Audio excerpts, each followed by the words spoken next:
Everyone I know has been raving about Claude Code for the past 6 months, since about November 2025, when a lot really changed with Opus 4 and the model and harness there.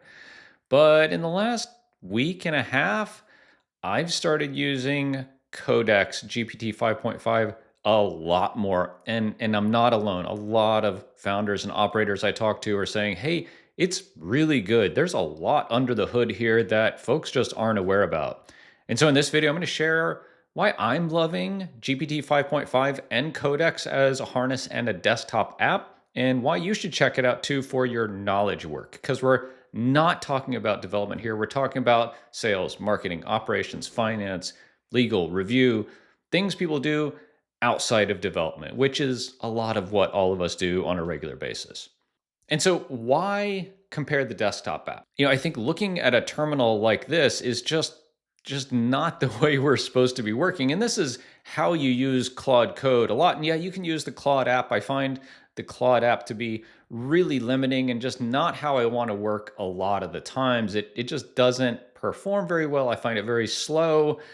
But the Codex app, on the other hand, I think has a pretty significant advantage here in the app kind of head-to-head horse race.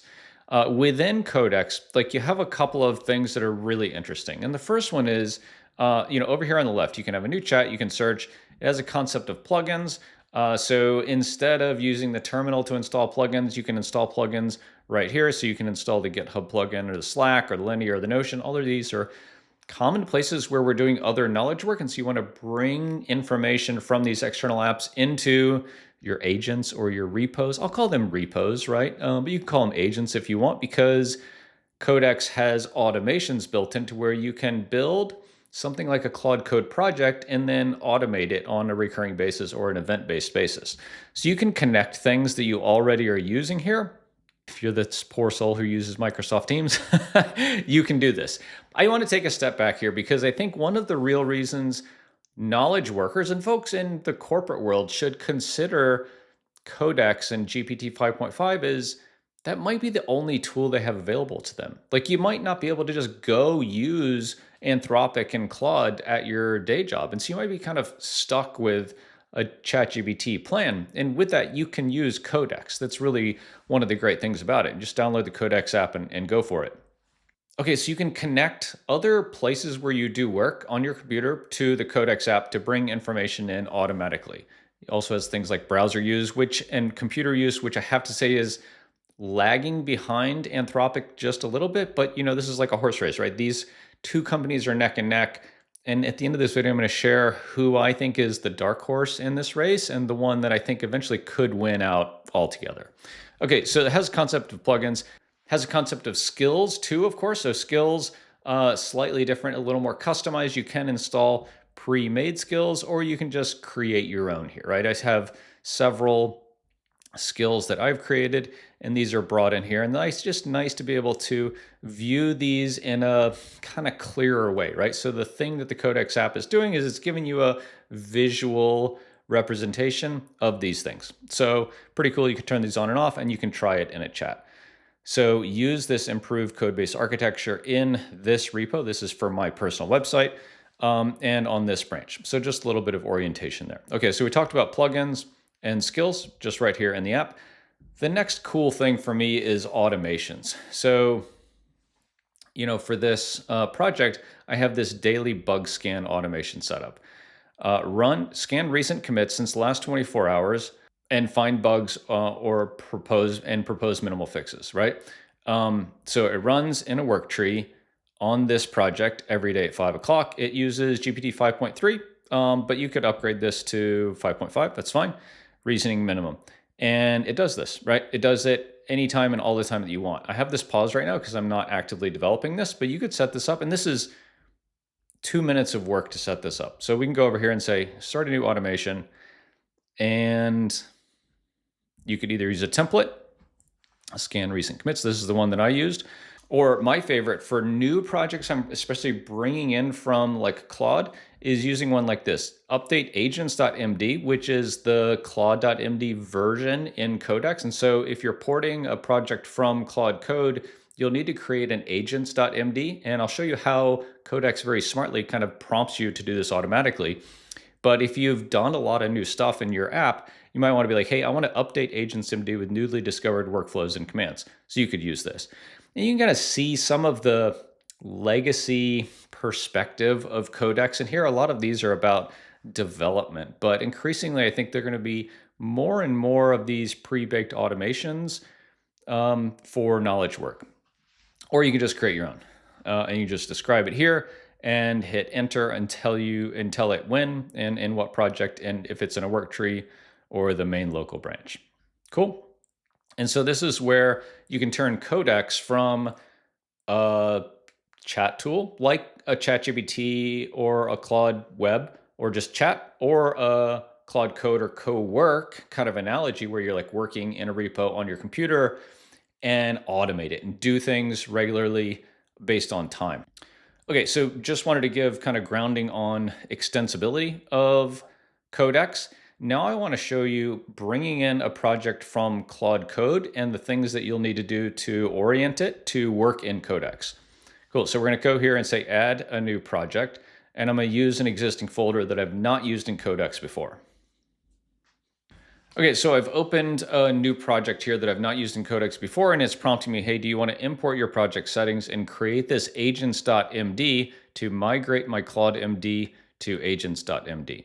And I'm going to say, yes, I do, because agents.md is the equivalent of Claude.md in Codex. It's the kind of system prompt that will be sent to GPT 5.5 in this case, every time I send a command. And this is all you have to do. And Codex is really smart. It recognizes, hey, this is coming from another platform, Claude Code. I need to prep this so that I understand and can work with it the best way possible. So that's all you have to do to go from working on a Claude Code project to working on a Codex project. And then from here, it's like you can do whatever you want. You can give it a command. You can work in a work tree, which is really cool. So this is, I think, something that's challenging in Claude Code is like it doesn't have this concept baked in natively that like I've seen. And just so if you don't know, like a work tree is kind of like a subfolder, if you will, in Git parlance. It's a separate path that you're working on. And if you mess a bunch of stuff up there, you can just delete it and it doesn't mess up the main, I'll say, folder or repo that you're working on. And so this is really cool if you are coding or if you're doing things that could really change the structure of a project. You would want to work in a work tree so that if you mess stuff up and you had to delete the whole thing, you don't mess up the whole work you'd done previously to get to that point. And so doing real work here is just like in Claude Code. You can kind of YOLO it and just go for things, or you can shift tab and enter plan mode.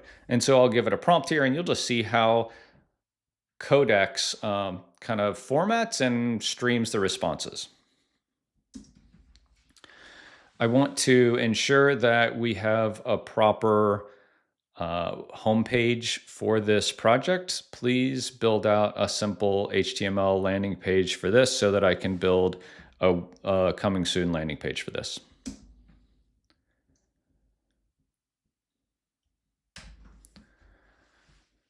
Okay, and it's going to go away and do its thing, and you'll see, there's slight differences in how it formats its responses and the amount of information it shows you here. I'm going to show you one thing really important on how to get this to look like you want it, especially if you're used to how Claude and Opus especially kind of look and feel and work. So we're going to go into settings, not workspace settings. That's like for your account.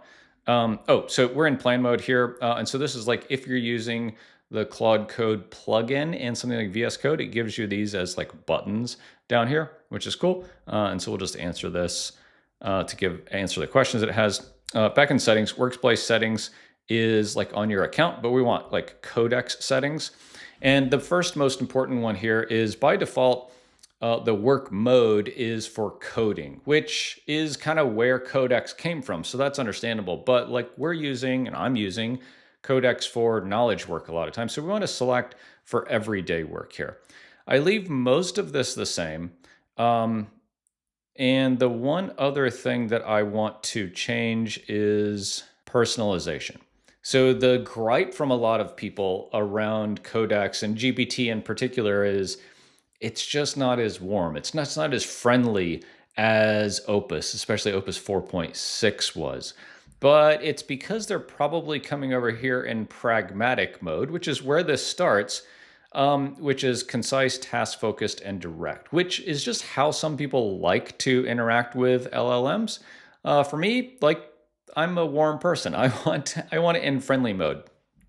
And so you can further customize it here, just like you can further customize your like Claude.md instructions. And I would encourage you to, especially if you're like, I'm just not getting the vibe that I want from GPT 5.5 or Codex, come in here and play around with this a little bit. I find that just moving this to friendly mode and over here saying that I'm doing this for everyday work makes a huge difference in the feeling that I get from the model that I'm working on and the output that it gives me. The I think I heard Peter Steinberger, so founder and creator of OpenClaw. He's Austrian, so he can say this. And I lived in Europe for like almost 6 years, so I can kind of say this too. Is talking to Opus and Claude Code is like talking to an American, and I'm American, so like we're kind of cavalier and just like I'll say shoot first and ask questions later, but just like do stuff and don't like bother me. We're just going to do stuff. Whereas Codex and GPT, he was probably talking about like 5.2 Codex is like talking to a German. And so if you have German friends, you know they're very much rules based, very organized, very direct. And I think that analogy is pretty true. Those are Peter's words, but I kind of agree. And so you can come over here to friendly mode, maybe give some custom instructions on like how verbose you want it and how verbose you don't want it. That is one of the things I should do is like I find that Codex and GPT 5.5 just puts out a lot of text when I ask it something. And so I might come in here and say, hey, be concise in your responses. I'll just do it right now. Be concise in your responses. Don't use 5 words when 2 will do. So I might just do something like that. And like you would probably want a little bit better prompt here, but this is just an example of like you can do this. And you saw up here, save to agents.md. So that's cool. And so back here, you can see exactly what I'm talking about. Like we created this landing page. It gave a fair amount of information here. And this was in plan mode. And so do you want to implement this plan? Yes. And it'll go away and create this. And so this is just a primer of kind of how and why I'm liking Codex as an app. I think it is very much becoming the everything app. You can code, you can do knowledge work, you can connect it to all of the other tools that you use for your knowledge work on your computer and elsewhere. And you can get a lot of stuff done with automation. So you connect other tools you're using and then you set automations. And a couple of automations that I would play around with are like every morning at 7 a.m., look at my calendar and give me a summary of what's going on today. This is like a classic OpenClaw kind of thing, and you just don't need OpenClaw for that. Or another one could be read my email and give me a summary of things that I need to action on at 11 o'clock every day because I don't want to check my email in the middle of the day. That would be really cool. Or you could say, show me open PRs in or new issues in the repo and flag anything that I need to take action on. That's cool. You don't have to go to GitHub and look through things. Like, and these are 5-minute little automations that you could set up, and they're connected to other things that you do. And so the point for me here is, yeah, Codex and GPT 5.5 are cool at doing knowledge work, but I think where all of these systems become really powerful is when you connect other places where your knowledge work lives into these agent systems like Codex as an app and set them on a recurring basis. This is the beauty and the promise of OpenClaw and why it went super viral. And Hermes is doing that now, but I don't think you have to jump into the deep end of an open source self-hosted tool when tools like Codex really give you 90+% of the work for almost zero risk. And you probably have access to it already if you have a paid GPT account. And this is on the $20 a month plan that I'm able to do all of this stuff. GPT 5.5 is an incredible model, I think. The spoiler that I was mentioning at the beginning, actually I have 2 of them. I am running Hermes still, and GPT 5.5 is my daily driver there. So not only am I doing everything that I want to here in Codex, it's also running my Hermes agent autonomously for the same $20 a month. Pretty amazing. But the killer that I think is coming, and the thing I want you to have a mental model of is it's not, I need to learn how to use Claude Code or Cowork. It's not, I need to use, Codex and figure out how to use GPT 5.5 because these tools are ubiquitous. You should be able to switch between one or the other all the time, anytime, because the killer that I think is coming for most corporate knowledge work folks is Google. GPT is embedded in a lot of companies, but Google is embedded in all of the companies out not all of, a lot of companies out there. And so if a company can say, hey, I don't need to add risk and another vendor and another set of costs to my kind of, portfolio, why can't we just use Google because we're already using them for Gmail and Drive and all this other stuff? You know that they're going to get huge traction. And Google AI Studio is already really good. I think Google is just going to take it and put it on your desktop like this, because this is why these tools are so powerful and so useful, is like they're on your computer. They're able to do so much more and have so much more context. When Google takes the concept of AI Studio, puts it on a downloadable app for you to run on your computer, you know it's going to be a huge win. And like Google has made some huge strides in their models. I think they're a little bit behind right now, but you know they're going to catch up because they are focused, I think, very intently on this kind of knowledge work area of AI. And I think they're going to win in the long run. I actually am not super optimistic about OpenAI and ChatGPT. I think Claude and Anthropic for development is going to continue to be really strong. I think for me right now, Codex and GPT is the place I want to spend my time, but I want to be as agnostic as possible so I can switch between tools, because the best tool and model of the day is where I should spend my time, and I think where you should too. And so check out Codex, drop a comment in below, tell me what I missed, tell me what you're loving Codex for, and how we can all help each other level up in our AI game.